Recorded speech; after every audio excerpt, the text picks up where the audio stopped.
I don't know how many of you are English students, but basically in first year, our tutor asked us to write for performance.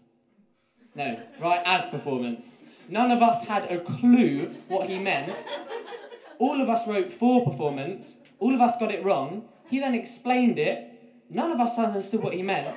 I still don't understand what he meant, and now I'm speaking to the first years who still don't understand what he means. So I've written a piece for performance. Take it as you will, and there's a lecturer in the audience, so I should have bitten my tongue before I remembered that. Okay. I don't get it either. I don't think he does. Rupert. Okay. Okay. Dr. Nishka told me a secret the day that was the one when we went to Nana's. Something I'm not allowed to tell anyone else, he said.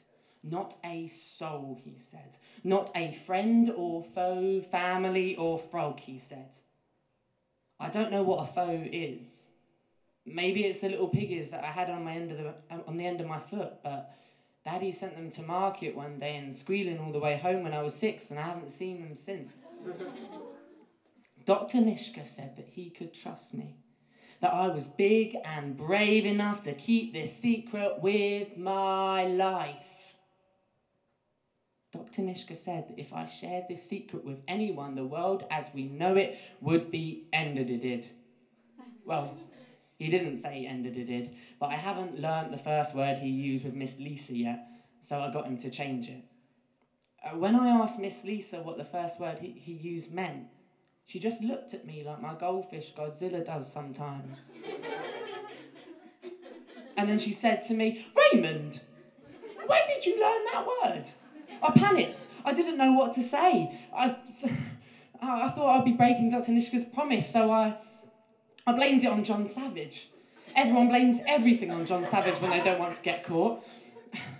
John Savage gets sent to the soft playroom if he's good and gets taken outside by his friend Mrs. Everingham if he's bad. I don't care. John Savage threw a conker at me in year 1. And then in year 4, he stole my yo-yo. And then last term, he flung poo at me, and it went in my eye, and I had red eye for weeks, and everyone was calling me Ray Red Eye like I was some kind of poo pirate. I've had enough of John Savage for now. Dr. Nishka said to me that this secret is too big for me to even say to myself. I shouldn't really be speaking to you about it, but right now it feels like Michelangelo and the rest of his turtles are pressing down on my shell.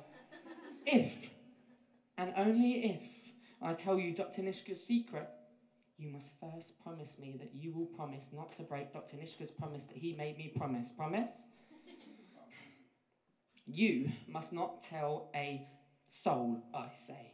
Not a friend or foe, family or frog, I say, because if you do, I will be down on you like a ton of ratacates, quick attacking you with the agility of a rat-a-tat, and I'll be hydro pumping you with the force of a Blastoise at level gazillion. Dr. Nishka asked Mummy to leave the room so we could have a private word, just us boys. That's when he told me the secret. He let the door swing shut, and when we heard the click of the handle telling us the door was safely closed tight, Dr. Nishka zoomed across the room, zoomed right up to my chair. Right up close he was, like this he was, as far away from me as this he was.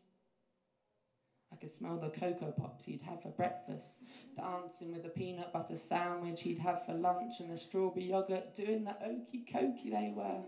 Made my pet lying in my belly growl they did. Dr. Nishka's hand rushed to my belly, and just like that, Mufasa was silenced.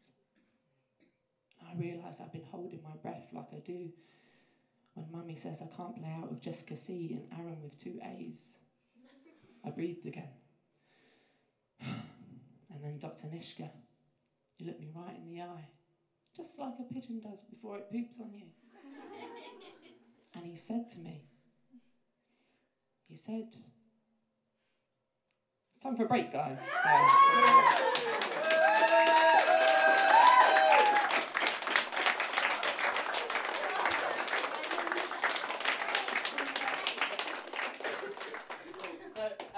Grab drinks while you can.